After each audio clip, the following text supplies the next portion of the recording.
Bismillahirrahmanirrahim. Assalamualaikum warahmatullahi wabarakatuh. Salam sejahtera untuk kita semua. Pada kesempatan kali ini saya akan menjelaskan mengenai tata cara pemodelan struktur menggunakan aplikasi ETABS atau Extended Three Dimensional Analysis of Building System. Software tersebut merupakan software buatan dari CSI Berkeley, di mana saya menggunakan ETABS versi 19. Setelah teman-teman buka file ETABS yang sudah diinstalnya, kemudian bakalan muncul tampilan seperti yang ada pada layar ini. Langkah pertama untuk memulai dalam pemodelan, kita klik New Model. Nah, kemudian bakalan muncul model initialization. Di sini kita klik Use Built-in Setting With. Nah, pastikan untuk display unitnya menggunakan metric SI. Untuk style section database-nya menggunakan AISC 14. Untuk style desain kodenya menggunakan AISC 360-16. Dan untuk concrete desain kodenya menggunakan ACI 318-19. Kemudian apabila sudah sesuai, klik OK. Kemudian bakalan muncul New Model Quick Template. Di sini teman-teman bisa mengatur grid dimensinya. Dikarenakan kita bakalan membuat sebuah grid dengan koordinat yang berbeda-beda, kita klik blank saja. Kita bakalan membuat grid secara manual.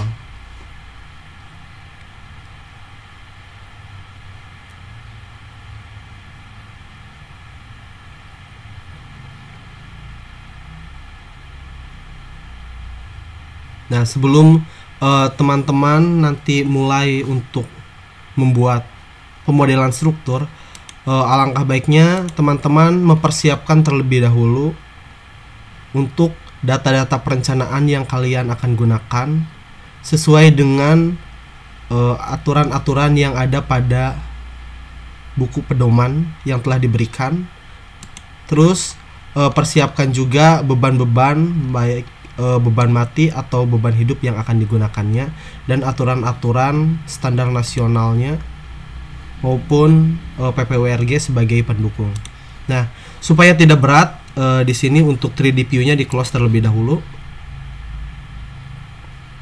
Langkah pertama untuk membuat grid, klik edit, terus kemudian klik edit storage and grid system. Nah, di sini ada story data dan ada grid system, di mana story data ini mengatur grid arah Z atau koordinat arah Z-nya, yaitu tinggi antar lantainya. Dan untuk grid system ini mengatur koordinat arah XY-nya. Nah, data tersebut harus disesuaikan dengan data gambar yang sudah teman-teman punya. Untuk data koordinat XY-nya dapat dilihat dari gambar denah. Dan untuk koordinat arah Z-nya atau grid arah Z-nya, untuk mengetahui tinggi antar lantainya dapat dilihat pada potongan, gambar potongannya. Nah, pertama kita membuat dulu story data. Sesuaikan terlebih dahulu. Di sini untuk base akan dijadikan sebagai pedestal. Untuk story 1 nanti bakalan dijadikan sebagai lantai 1 dan seterusnya sampai dengan atap ya. Berarti untuk lantainya itu jumlahnya ada 4 dan 1 lantai atap atau penutup atapnya. Berarti di sini karena baru ada 4 lantai, 4 sama penutup ditambah lagi, quick add, supaya ada 5 ya.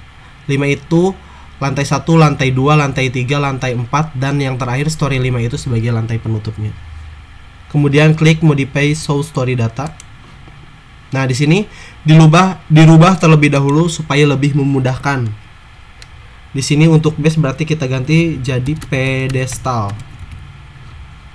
Untuk story 1-nya yaitu lantai 1, story 2-nya lantai 2, story 3-nya lantai 3, story 4-nya lantai 4, dan story 5-nya itu sebagai atap. Nah, untuk tinggi pedestal itu berarti lokasi lantai 1 itu berada pada 1 meter ya, soalnya tinggi pedestalnya itu setinggi 1 meter, dan untuk tinggi antar lantainya itu 4. Rubah 4, 4, 4. Nah, kemudian dapat diketahui bahwasanya total tinggi bangunan setelah ditambah dengan pedestal itu adalah setinggi 16 meter, di mana pedestal itu nantinya bakalan ditimbun oleh tanah. Nah, di sini untuk master story-nya yang bakalan dijadikan story yaitu lantai 1.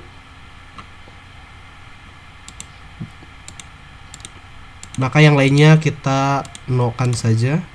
Untuk similar to-nya ini lantai 1, lantai 1, lantai 1, lantai 1. Karena bentuknya itu dari lantai 1 sampai atap itu tipikal.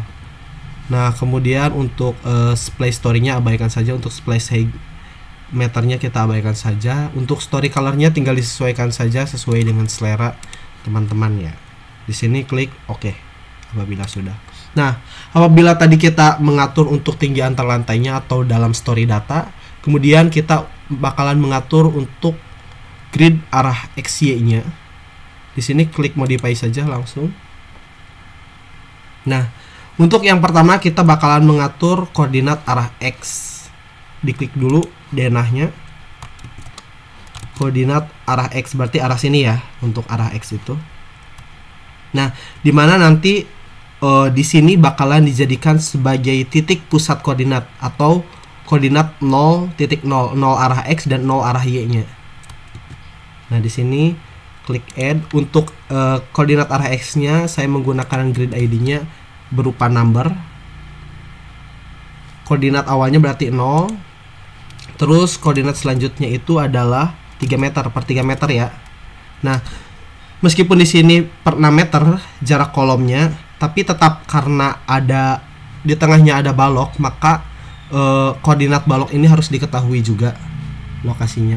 Berarti nanti di sini per 3 meter semua dihitung ada berapa? 1, 2, 3, 4, 5, 6, 7, 8, 9, 10, 11, 12. Berarti totalnya ada 12 grid arah X ya, termasuk koordinat pusat X-nya itu sendiri.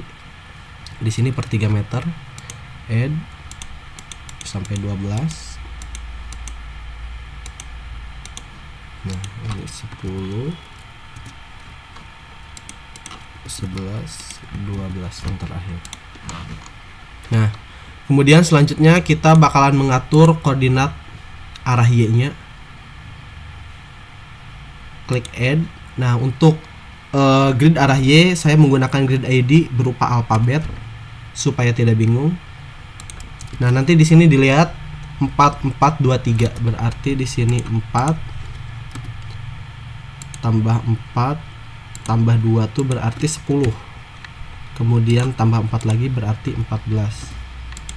Nah, apabila sudah kemudian klik OK. Klik OK lagi. Kita pastikan apakah sudah sesuai dengan gambar yang teman-teman punya. Nah, kesininya ada 12, benar.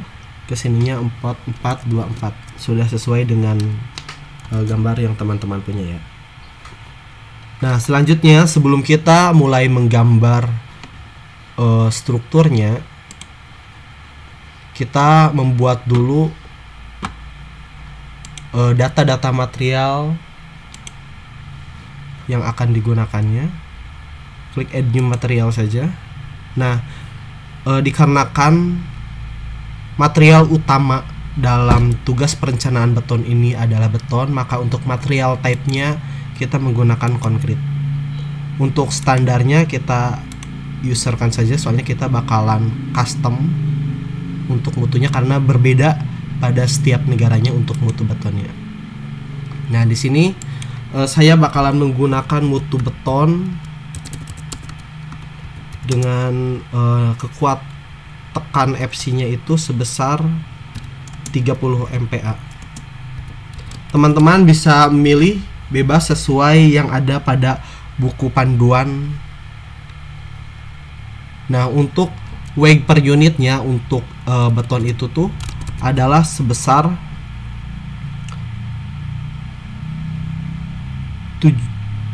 2400 ya, karena kita menggunakan beton bertulang. 2400 dikarenakan ini kilonewton, berarti kita pakainya specific mass density 2400. Untuk modulus elastisitasnya itu dapat dihitung dengan rumus 4700 dikali akar FC yang digunakan. Berarti karena saya menggunakan FC 30 di sini, berarti 4700 dikalikan dengan akar FC 30 yaitu sebesar 25.743. Nah, di sini dimasukkan 25.743 MPa. Nah, kemudian masukkan desain properti datanya, modify or show material property desain datanya, diklik. Nah, kemudian untuk grade-nya saya gunakan FC 30. Karena kita menggunakan kuat tekan betonnya itu adalah 30 MPa, maka untuk spesifikasi concrete compressive strength-nya juga kita menggunakan FC 30 MPa. Kemudian klik OK. Karena kita menggunakan beton bertulang pada perencanaan ini, maka kita juga harus masukkan data-data penulangannya, di mana data-data penulangan itu saya golongkan menjadi dua karena ada tulangan longitudinal dan ada tulangan transversal. Nah, nanti untuk data-data tulangannya itu bakalan mengacu pada SNI 2052 tahun 2017. Nanti bakalan bisa dilihat pada sifat mekanisnya, nanti ada jenis-jenisnya. Ada BJTP 280 untuk tulangan polos, BJTS untuk tulangan sirip atau yang ulir itu mulai dari 280 sampai dengan 700. Nah, pertama saya bakalan membuat terlebih dahulu untuk tulangan longitudinalnya. Nah, untuk material tape-nya kita gunakan rebar.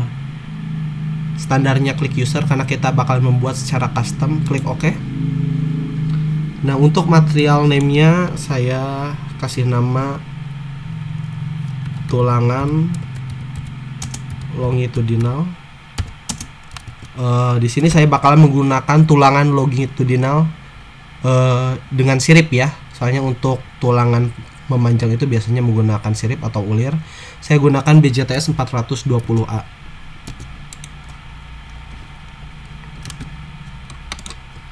BJTS 420A. Untuk material tape-nya sudah benar, rebar. Untuk berat jenisnya dapat dilihat pada tabel perencanaan. Nanti untuk tabel perencanaannya, data-data pembebanan segala macamnya nanti bakalan saya cantumkan link downloadnya pada deskripsi ya. Untuk baja itu berat jenisnya sebesar 7.850 kg per meter kubik. Di sini juga dimasukkan karena menggunakan kilogram 7.850 kg per meter kubik. Untuk modulus elastisitas beton itu sebesar 200.000 megapascal ya atau MPa. Berarti 200.000. Terus kemudian masukkan desain properti datanya.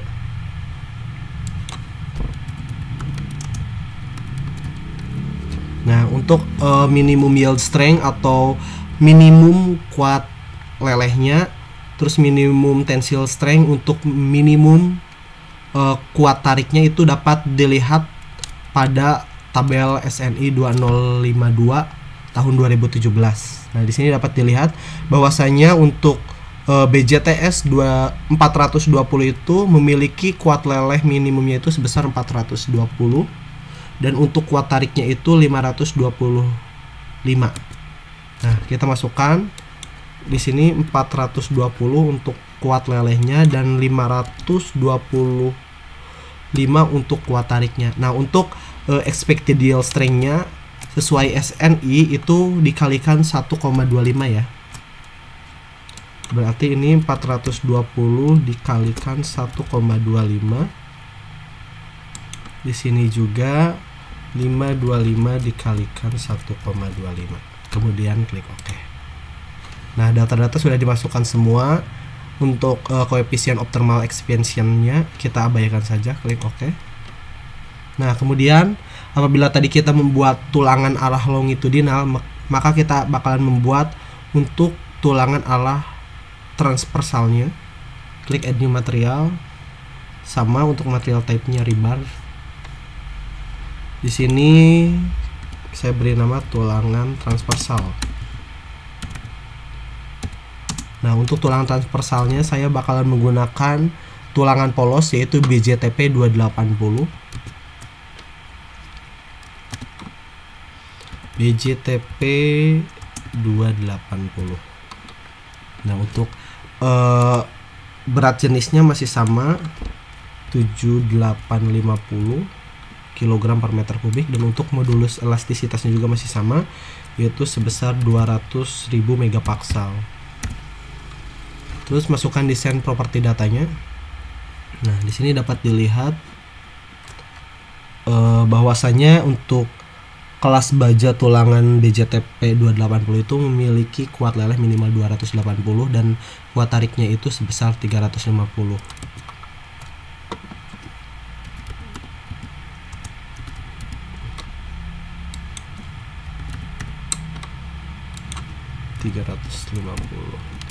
Nah, menurut SNI tidak perlu dikalikan faktor untuk expected yield strength-nya, kita samakan saja. Kemudian klik OK. Data-data material tulangan sudah dimasukkan, klik OK juga, kemudian klik OK. Nah, langkah pertama kita bakalan menggambar terlebih dahulu berdasarkan koordinatnya ya, sesuai dengan koordinatnya, sesuai dengan frame yang digunakannya. Dimana oh ya, ada yang lupa tadi, kita belum membuat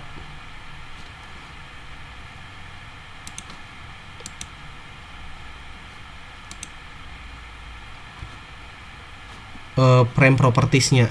Nah, di sini kita bakal membuat dulu frame propertiesnya. Hapus saja dulu ini supaya tidak terlalu banyak data. Add new property.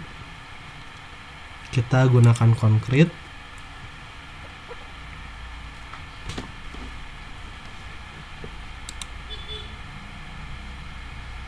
Untuk materialnya kita menggunakan beton, material utamanya. Pertama, sebelum kita membuat frame sectionnya, kita buat terlebih dahulu preliminary desainnya untuk mengetahui dimensinya.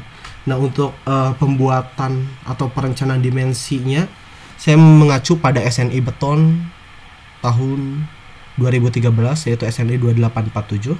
Nah, kita masukkan terlebih dahulu data bahan strukturnya. Untuk mutu beton FC-nya sesuai yang tadi saya rencanakan adalah sebesar 30 MPa.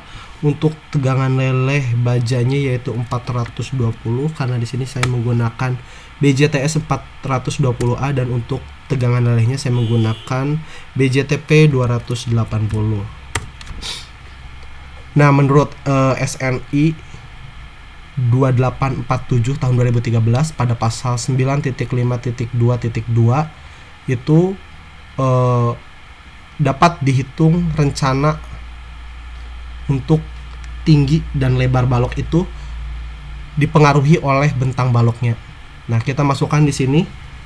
Nanti untuk format preliminary di sini saya bakal cantumkan pada deskripsi. Untuk bentang baloknya kita cek dulu sesuai dengan gambar yang kita punya. Nah, di sini dapat dilihat untuk balok induk itu dari kolom ke kolom, untuk balok anak itu dari balok induk ke balok induk ya, ngebentangnya itu. Nah, berarti di sini ada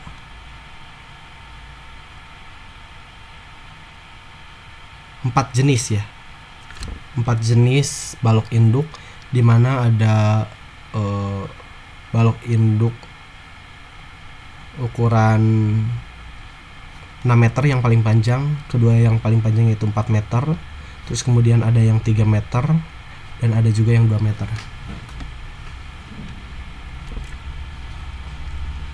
Kemudian di sini kita masukkan dari yang terpanjang terlebih dahulu.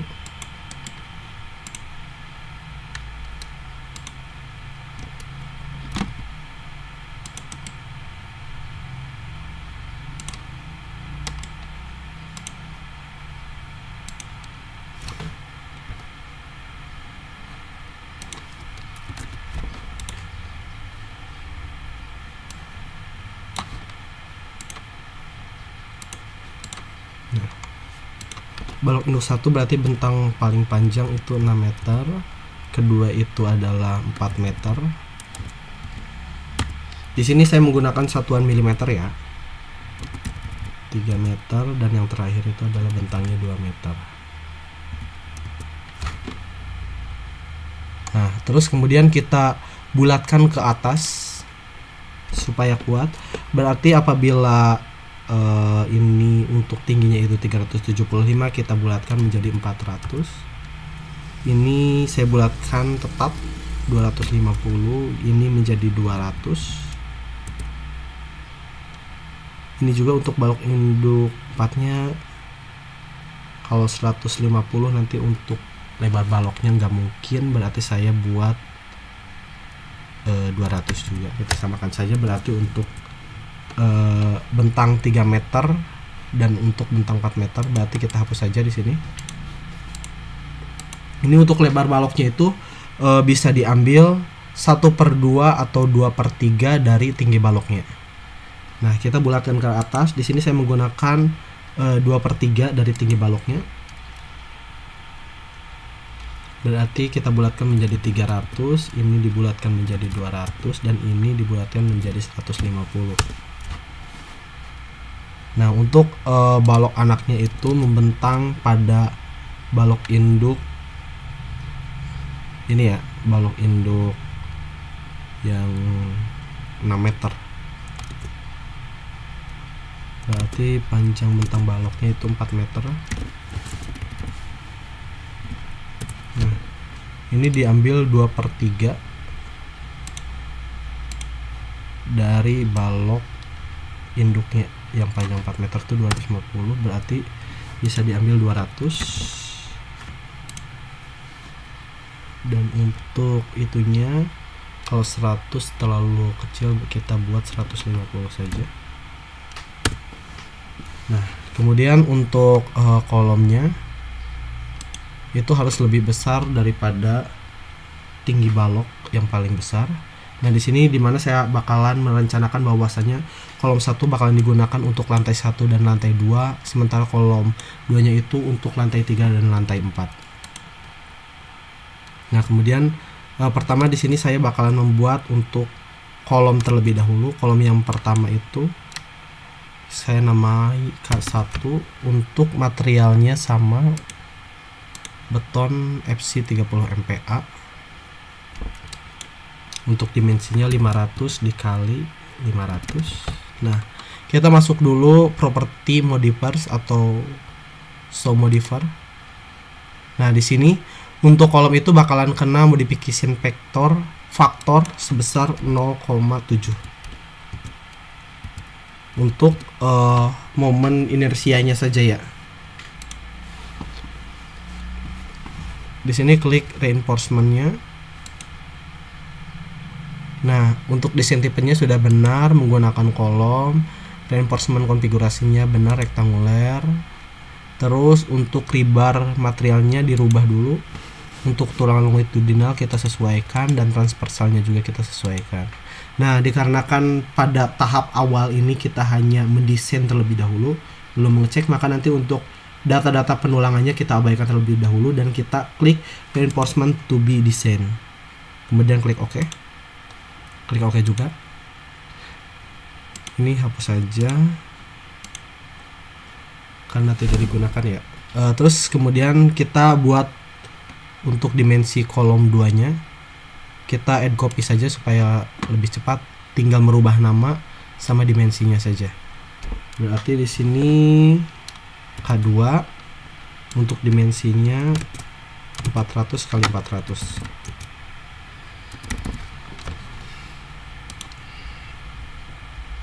Kemudian klik OK.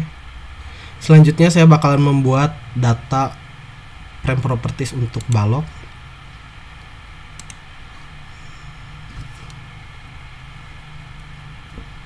Nah, di sini B1 materialnya menggunakan beton FC30. Terus kemudian untuk dimensinya itu yang pertama itu 400 kali 300, B1 itu 400 dikalikan 300. Nah, di sini untuk property modifiersnya juga dirubah juga. Untuk momen inersianya pada balok bakalan kena modification factor sebesar 0,35. Ini juga sama. Klik OK. Terus kemudian masukkan data reinforcementnya. Nah, di sini apabila tadi untuk kolom kita menggunakan design type kolom, sekarang kita untuk balok itu menggunakan design type beam. Nah, ini untuk tebal selimutnya kita atur 40 mm ya berarti ya.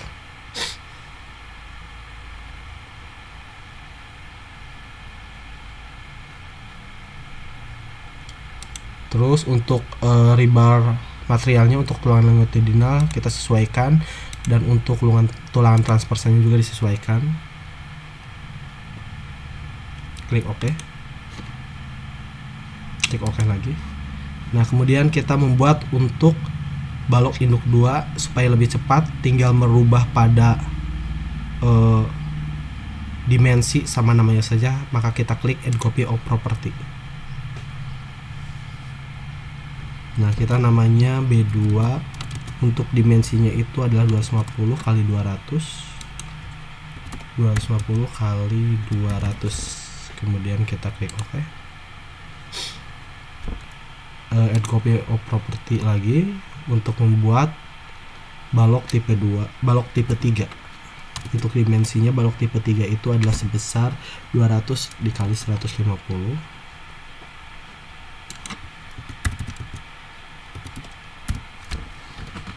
Kemudian klik OK. Nah, kemudian untuk balok anaknya juga kita buat.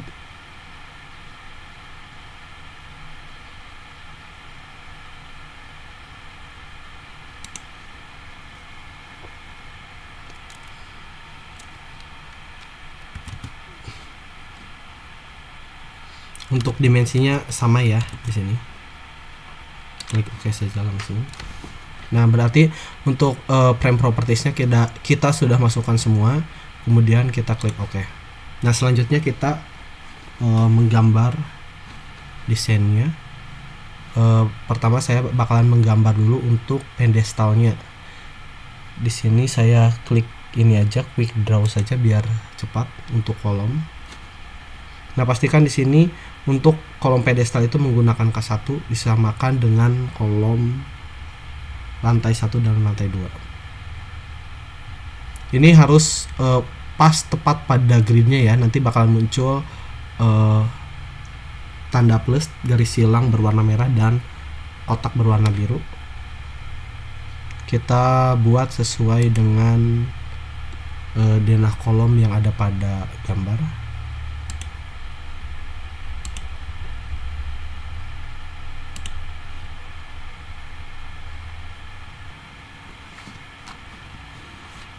Nah, apabila untuk penggambaran kolom pedestalnya sudah, maka kita bakalan menggambarkan denah baloknya. Pertama saya bakalan menggambarkan denah balok untuk balok tipe 1 terlebih dahulu.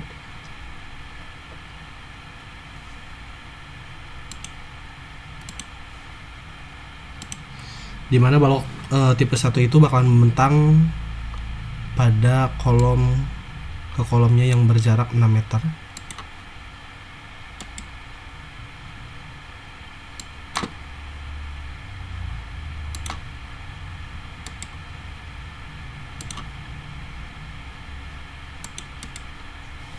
Selanjutnya teman-teman menggambarkan setiap tipe balok sesuai dengan bentang yang sudah direncanakan tadi.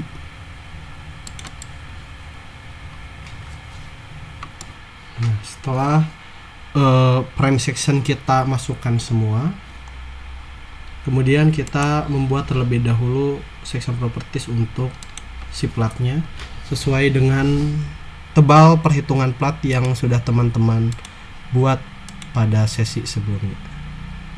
Di sini add new property saja, berarti plat lantai 1. Untuk slab materialnya menggunakan baton FC 30 ya. Ininya Celtin sudah benar. Untuk modifiers-nya kita rubah bahwasannya untuk stiffness modifiers-nya ini untuk membran sama bending bakalan kena reduksi sebesar 0,25.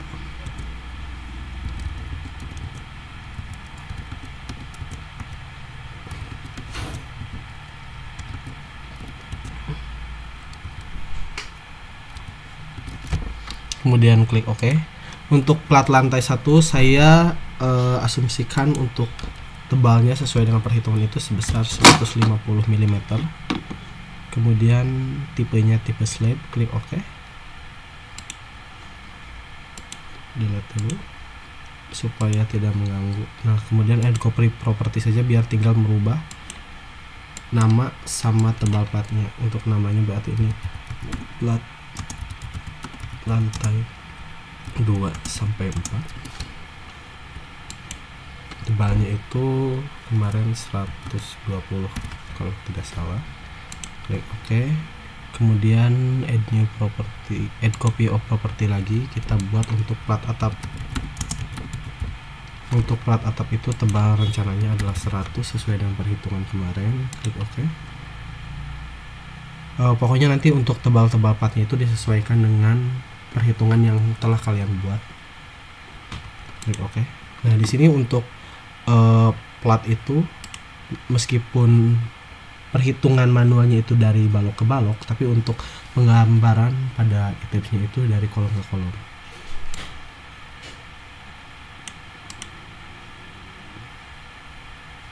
Sorry, ininya untuk materialnya belum dirubah.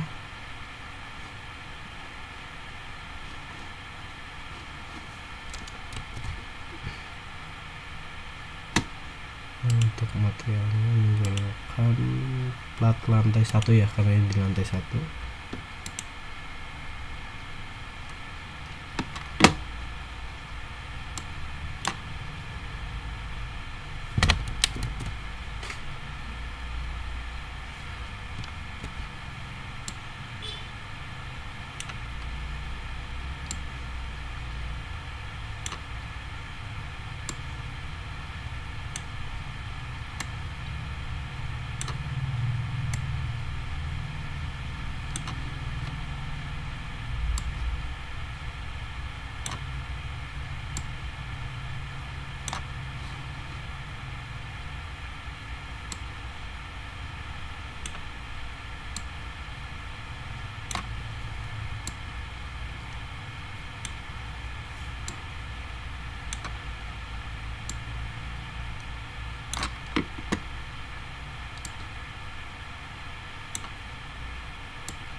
Ini kelebihannya.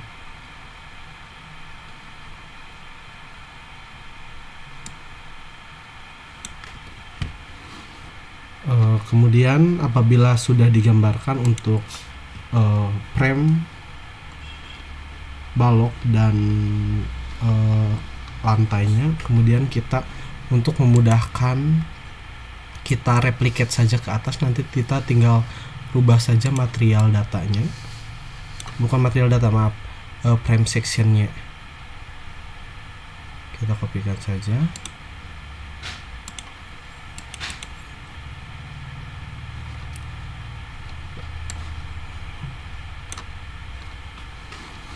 Kita blok semua, kemudian klik edit, kemudian klik replicate, terus kita klik story. Di sini berarti sampai lantai atap ya. Kemudian klik apply.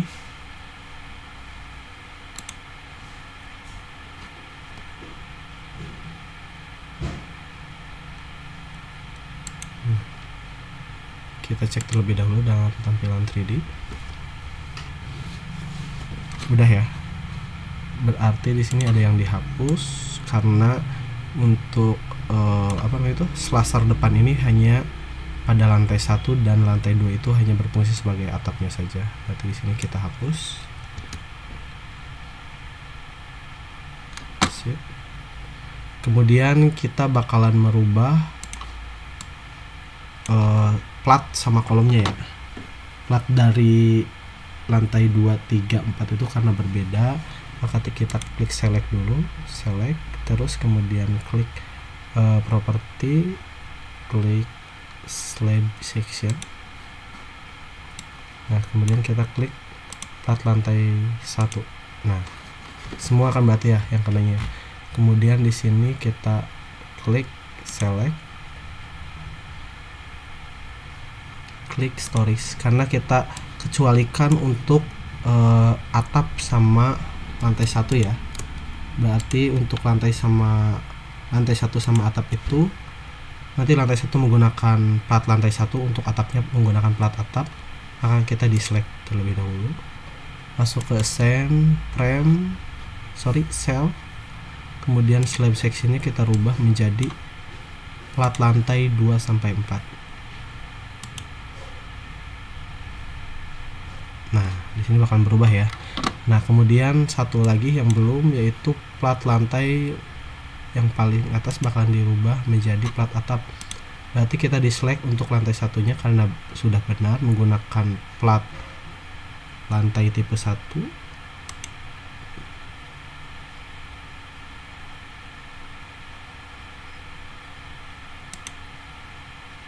Nah, kemudian di sini send juga, masuk ke cell, masuk ke slab section, kemudian kita rubah menjadi plat atap. Nah, sudah sesuai ya ini ya. Nah, selanjutnya yang belum itu adalah kolom, dimana tadi saya rencanakan bahwasanya K1 itu bakal digunakan untuk kolom lantai 1 dan lantai 2 dan pedestal, dan untuk lantai 3-4 nya itu menggunakan kolom kategori 2. Di sini kita klik select, klik properties, klik frame section, kita klik K1 nya, terus klik select lagi, klik stories, kita diselect pada kolom yang sudah sesuai, klik diselect,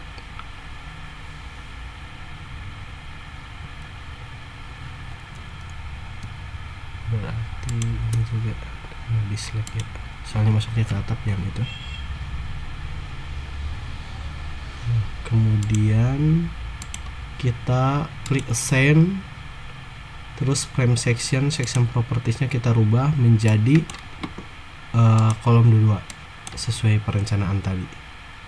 Klik OK. Nah, itu bakal muncul tuh K1 nya sudah sesuai, lantai pedestal, lantai 1 dan lantai 2, lantai 3 dan lantai 4 nya itu menggunakan kolom K2. Kemudian yang kita rubah itu adalah bagian base nya ya. Untuk base nya itu bukan menggunakan sendi, tapi kita menggunakan jepit di sini. Di blok terlebih dahulu, klik send, terus klik join, klik restrain, Kemudian terakhir klik pas restrainnya yang jenis jepit, klik OK. Nah, sudah ya.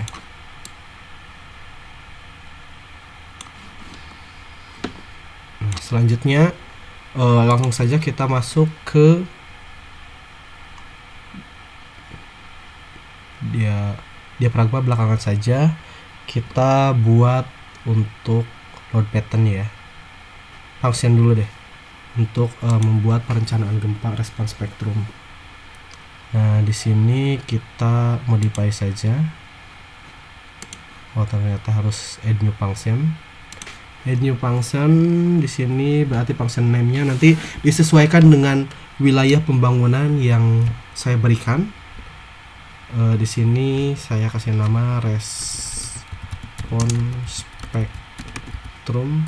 Di sini saya perencanaan hotelnya itu di wilayah Bandung.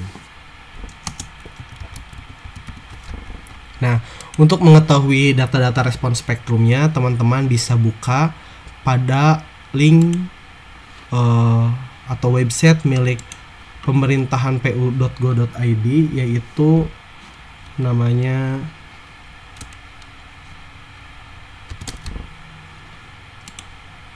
itu adalah puskim.pu.go.id. Dibuka saja.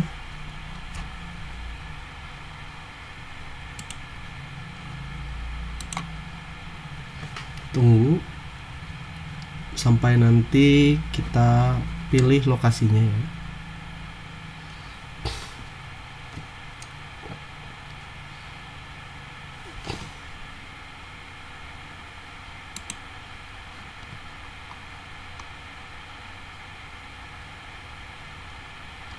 Di sini teman-teman bisa langsung ngeklik di sini, atau teman-teman nyari dulu koordinatnya pada Google Maps, kemudian masukkan lintangnya berapa, bujurnya berapa, supaya lebih cepat. Di sini saya langsung saja.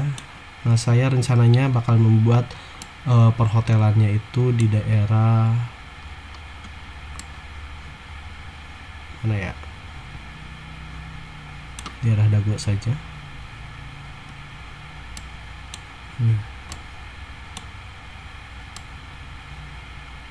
Di sini nih, di dekat Dago Golf, diklik. Nah, nanti bakal masuk lintang sama bujurnya, kemudian klik hitung, klik lihat hasil.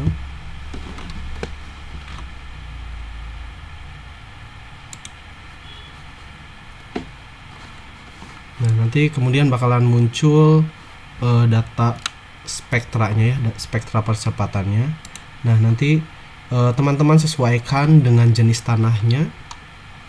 Jenis tanah ini bisa didapat dari hasil perhitungan kedalaman sondirnya, atau kedalaman sondir sama hitungan QC-nya, atau dari data NSPT. Tapi yang lebih akurat itu dari data NSPT. Nah, di sini saya menggunakan jenis tanah tipe sedang ya. Tipe sedang. Nah, kemudian nanti untuk nilai S1 terus dan lain sebagainya, SDS1, SD1, periodiknya nanti bakalan muncul di sini.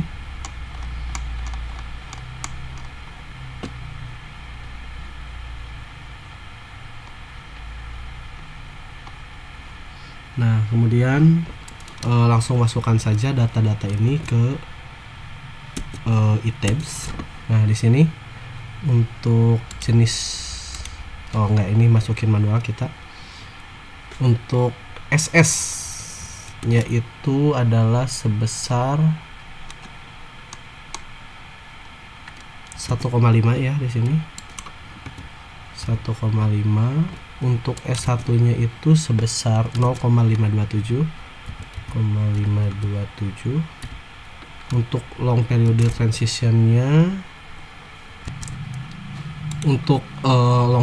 transitionnya, di sini untuk rentang TS-nya itu adalah sebesar 4 ya. Asumsinya di sini 4. Untuk tipe tanahnya itu tadi menggunakan tanda sedang atau D. Nah, untuk di sini cek aja apabila sudah sesuai, nanti SDS sama SD1-nya bakalan sama. Terus untuk akselerasinya udah benar. FA-nya coba lihat. Udah sesuai ya. Udah sesuai semua, kemudian klik OK. Kemudian klik OK lagi. Nah, selanjutnya kita bakalan masukkan load pattern-nya.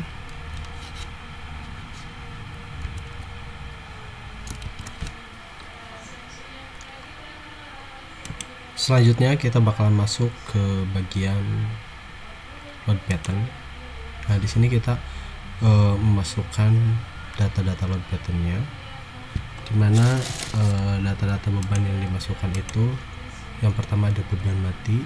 Untuk self weight multiplier-nya udah benar 1,0, karena ini bakalan dihitung dengan menggunakan aplikasi ITEB-nya.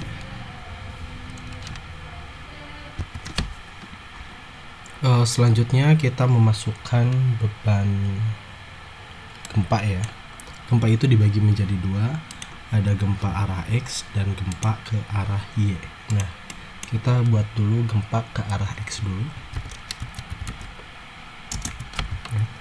Untuk tipenya kita rubah menjadi seismic. Untuk self weight multiplier-nya sudah benar. Terus di sini nanti untuk auto lateral load-nya itu menggunakan ASCE 7/10. Klik add new load.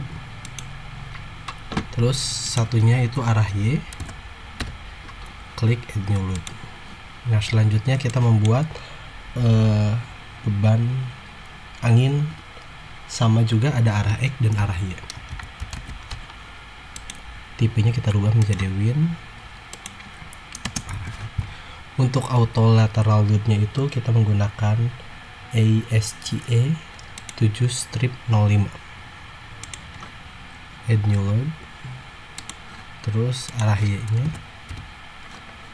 Klik add new load. Terus kita membuat superimposed dead load atau untuk beban tambahan. Di sini menggunakan super did untuk superimposed dead load-nya itu. Kita klik add new. Untuk self weight multiplier-nya kita nolkan saja. Untuk hujannya kita buat beban hujan. Untuk tipenya itu berarti roof life ya, untuk beban hujan itu. Add new load. Selanjutnya kita rubah untuk quake X-nya, kita modify lateral load. Nah, di sini dimasukkan juga untuk SS S1 sama long period-nya sesuai dengan hasil perhitungan dari uskim.pu.go.id. Untuk SS-nya 1,5. Untuk S1-nya 0,527.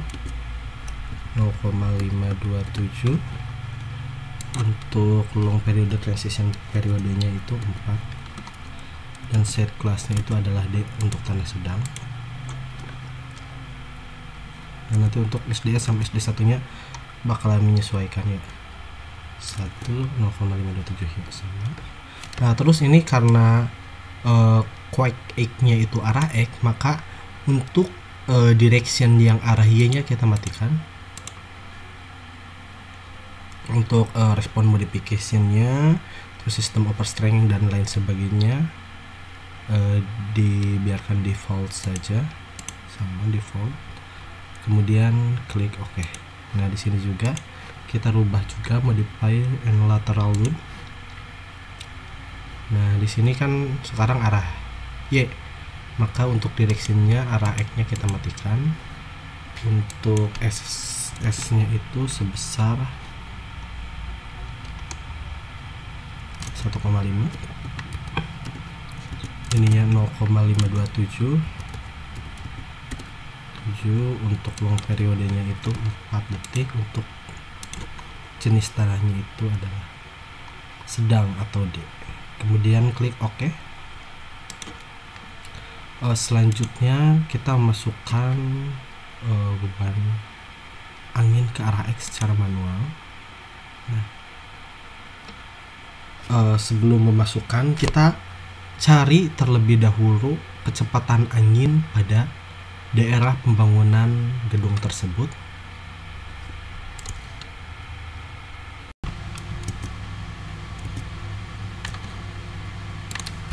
Di sini saya mempunyai data kecepatan angin yang didapat dari situs BPS Provinsi Jawa Barat yang diambil dari BMKG Geofisika Bandung pada tahun 2019 sampai tahun 2020, di mana kecepatan angin rata-rata dari tahun 2019 sampai 2020 itu kecepatan angin rata-rata terkecilnya itu adalah sebesar 2,6 meter per detik, dan untuk yang terbesarnya itu adalah sebesar 5,2 meter per detik.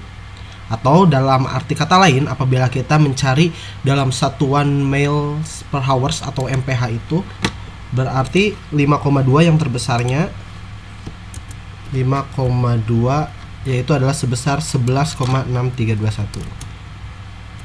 Kita masukkan untuk kecepatan anginnya 11,6321.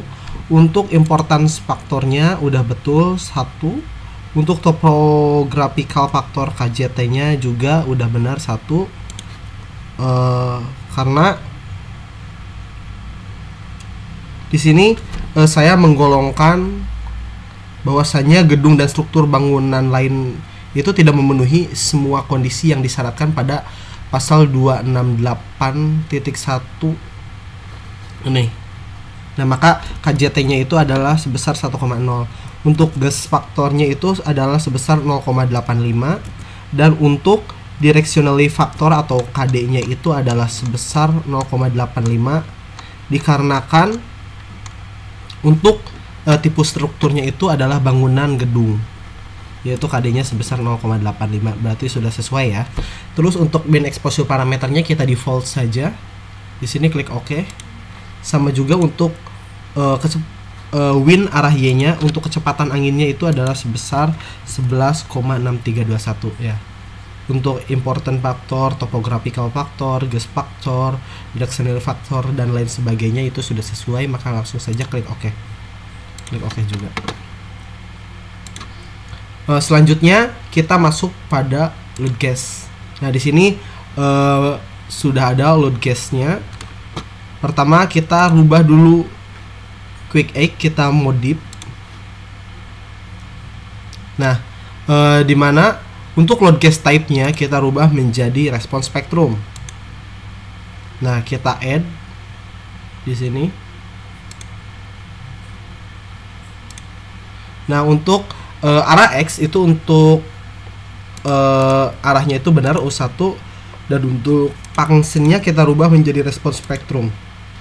Nah, di sini ini adalah gaya gravitasi. Untuk scale faktornya itu untuk SF itu rumusnya itu adalah gravitasi dikali I per R, sorry. Nah, dimana R-nya itu adalah 8. Berarti 1/8 itu adalah sama dengan 0,125 ya. Di sini dikalikan 0,125. Nah, hasilnya segini. Kemudian langsung saja klik OK. Begitupun dengan gempa arah Y-nya kita rubah juga untuk scale faktornya. Nah, di sini load phase type-nya kita rubah response spectrum sama kayak tadi. Yang membedakannya untuk load name-nya itu apabila tadi untuk arah X itu adalah U1, maka untuk direksional arah Y-nya itu adalah U2. Fungsinya response spectrum, dan ini sama dikali 0,125. Nah, oke.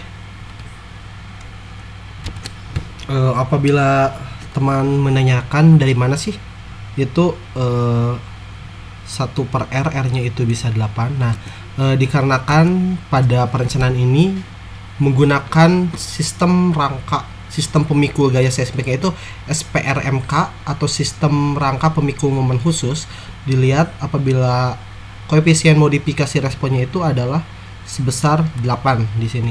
Makanya 1/8, maka didapat nilai scale faktornya itu adalah 1225,83. Lalu di sini juga klik OK. Kemudian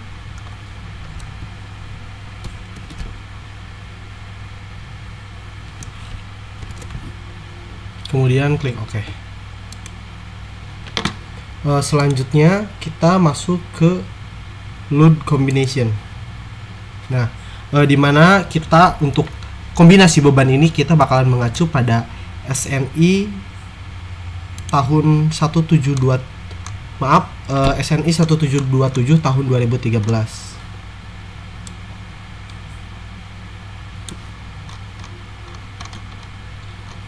Dicari dulu untuk kombinasi bebannya. Nah, ini untuk kombinasi beban yang bakalan digunakannya. Acuannya dari sini ya. Cuman nanti yang bedainnya apabila misalkan di sini ada earthquake-nya itu arah X dan arah Y, dan wind-nya itu arah X dan arah Y. Langsung saja dimasukkan add new combo. Saya langsung masukkan, mengambil yang besar-besarnya saja. Yang pertama itu adalah 1,4 dead load ya. Berarti di sini deadnya itu sebesar 1,4. Klik klik OK. Selanjutnya membuat lagi yaitu 1,2 DL 2 DL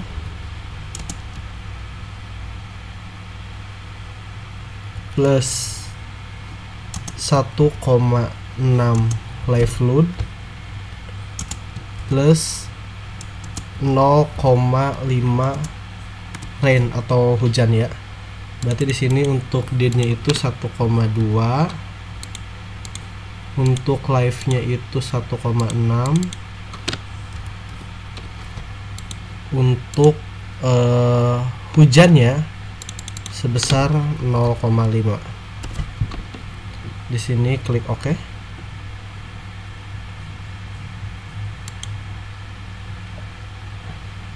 Selanjutnya kita masukkan beban 1,2 DL ditambah 1,6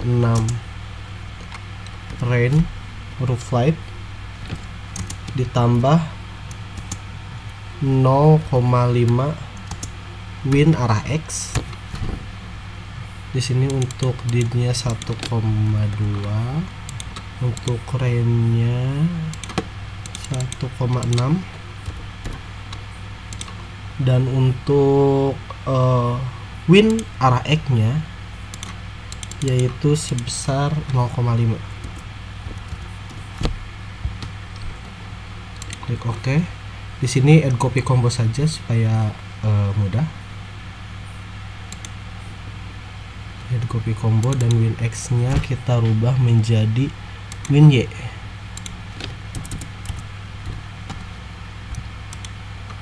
Nah, apabila tadi kita masukkannya itu adalah beban, kombinasi beban mati dengan beban roof light dengan beban angin, selanjutnya kita memasukkan pengaruh dari beban mati, beban gempa, dan beban hidup. Dimana beban matinya itu sebesar 1,2 dead load, untuk beban gempa yaitu 1,0 earthquake arah X terlebih dahulu, dan untuk live load-nya itu atau beban hidupnya itu adalah sebesar 1,0 juga. Nah, di sini deadnya 1,2. Terus untuk beban quick egg-nya itu adalah 1, dan untuk beban hidupnya itu adalah 1 juga. Dari sini klik OK. Kemudian copy combo saja, soalnya kita mau membuat arah Y-nya. Ini quick egg-nya dirubah menjadi quick Y. Nah, selanjutnya kita bakal membuat kombinasi beban yang dipengaruhi oleh gaya beban mati, terus beban hidup, beban angin, dan juga beban roof light.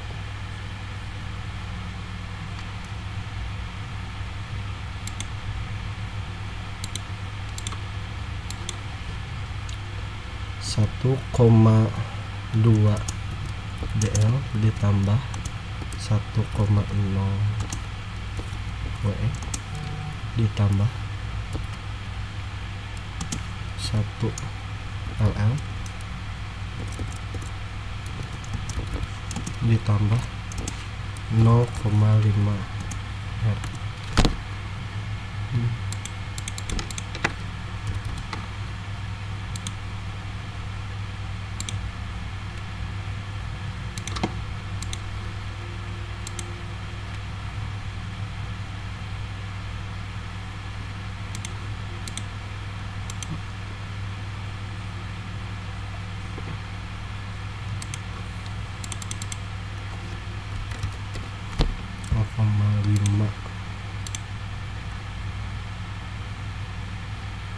Kemudian klik OK dan add copy combo saja, karena mau merubah directionnya atau arahnya.